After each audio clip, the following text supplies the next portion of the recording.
आओ बच्चों, आज हम पढ़ते हैं पाठ 12 अविकारी शब्द। बच्चों, हिंदी भाषा के अंतर्गत कुछ ऐसे शब्द होते हैं जिनमें वचन, लिंग, क्रिया और काल के कारण कोई परिवर्तन नहीं होता है। उन्हें अव्यय या अविकारी शब्द कहते हैं।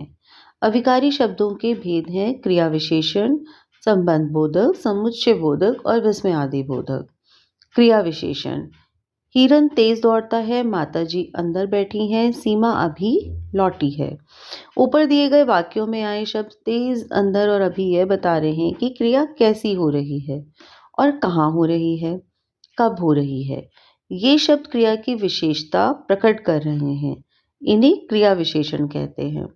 जो शब्द क्रिया के काल, स्थान, रीति तथा परिमाण की विशेषताएं बताते हैं, उन्हें क्रिया विशेषण कहा जाता है। क्रिया विशेषण के भेद: स्थानवाचक, कालवाचक, रीतिवाचक और परिमाणवाचक।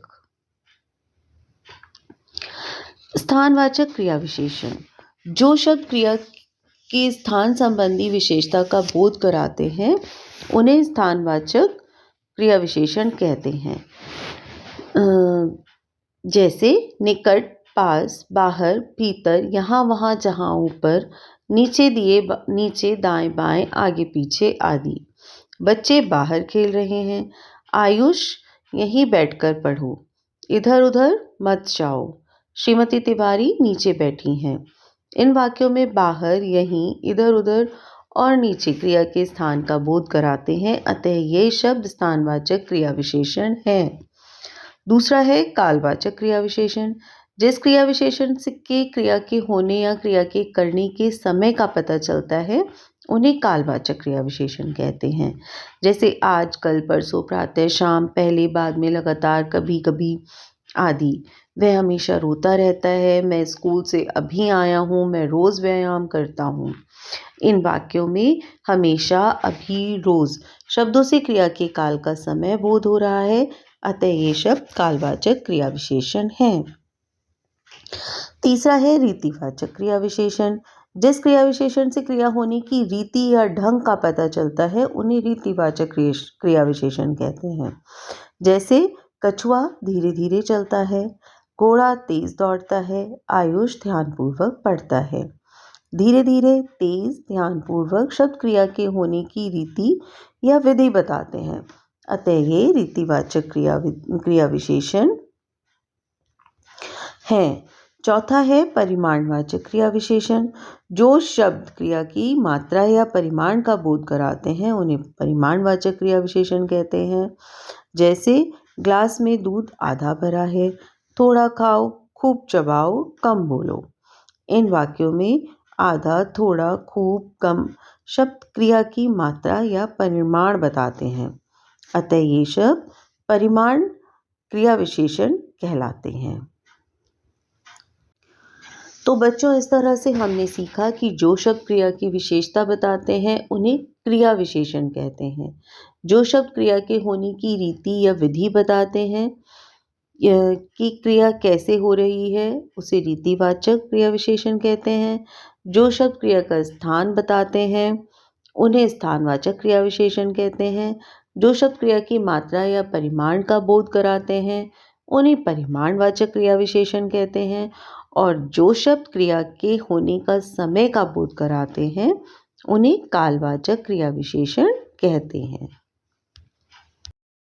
यही दूसरा हमारा आता है संबंध बोधक। प्रेपोजिशन: मेरा घर बगीचे के पास है, बस्ते के अंदर किताबें हैं, पेड़ के नीचे खरगोश बैठा है। यहाँ के पास, के अंदर और के नीचे शब्द वाक्य में आए दूसरे शब्दों के साथ संबंध बता रहे हैं। ये सभी शब्द संबंध बोधक हैं। तो हम कह सकते हैं कि संबंध बोधक अव्यय वे अविकारी शब्द हैं जो संज्ञा या सर्वनाम के बाद आकर उनका संबंध वाक्य के अन्य संज्ञा और सर्वनाम शब्दों के साथ बताते हैं।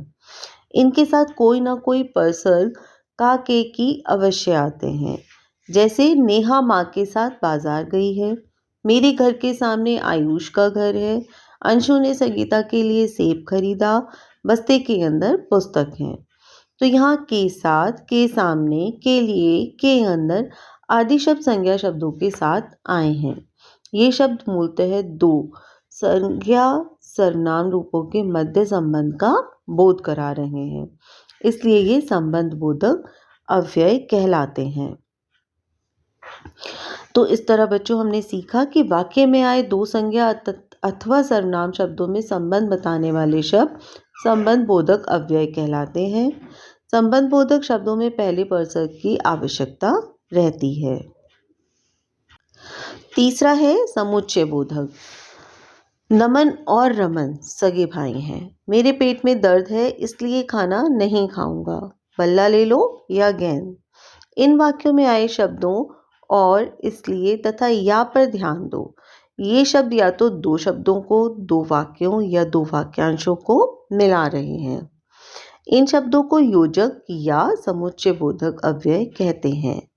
इस तरह हम कह सकते हैं कि जो अव्यय दो शब्दों, दो वाक्यांशों अथवा दो वाक्यों को जोड़ते हैं उन्हें समुच्चय बोधक अव्यय कहते हैं। कुछ समुच्चय बोधक शब्द इस प्रकार हैं: तथा, और, एवं, लेकिन, किंतु, परंतु, अथवा, या, यद्यपि, तो, तथापि, मगर, बल्कि, पर, अन्यथा आदि। इस तरह हमने सीखा दो शब्दों, वाक्यांशों अथवा वाक्यों को जोड़ने वाले शब्द समुच्चय बोधक अव्यय होते हैं। समुच्चय बोधक को योजक भी कहते हैं। चौथा हमारा है विस्मयादि बोधक। शाबाश, तुमने तो मैदान मार लिया। छी, कितनी दुर्गंध आ रही है। वाह, क्या चौका मारा है। इन वाक्यों के रंगीन शब्द किसी न किसी मनोभाव को प्रकट कर रहे हैं। शाबाश प्रशंसा का, छी घृणा तथा वाह हर्ष के भावों को प्रकट कर रहे हैं। ये सभी विस्मयादि बोधक शब्द हैं।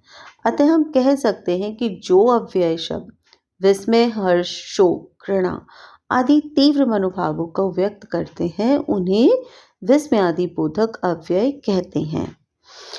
कुछ विस्मयादि बोधक भाव और शब्द विस्मय, ओह, आ, अरे, हर्ष, अति सुंदर, आहा, वाह, शोक, बाप रे, त्राही त्राही, हाय, ओह, घृणा, दूर, धिक, छी, छी, हट। विशेष, कभी कभी संज्ञा, सर्वनाम, विशेषण, क्रिया आदि शब्दों का प्रयोग भी विस्मयादि बोधक के रूप में होता है। जैसे संज्ञा का राम राम, राम राम ऐसा भी होता है। सर्वनाम, क्या दिनेश प्रथम आया है। विशेषण, अच्छा अब तुम घर जाओ। क्रिया, उठो जाकर पढ़ो। तो इस तरह बच्चों हमने सीखा कि जो अव्यय शब्द विस्मय, हर्ष, शोक, घृणा आदि तीव्र मनोभावों को व्यक्त करते हैं उन्हें विस्मयादि बोधक अव्यय कहते हैं।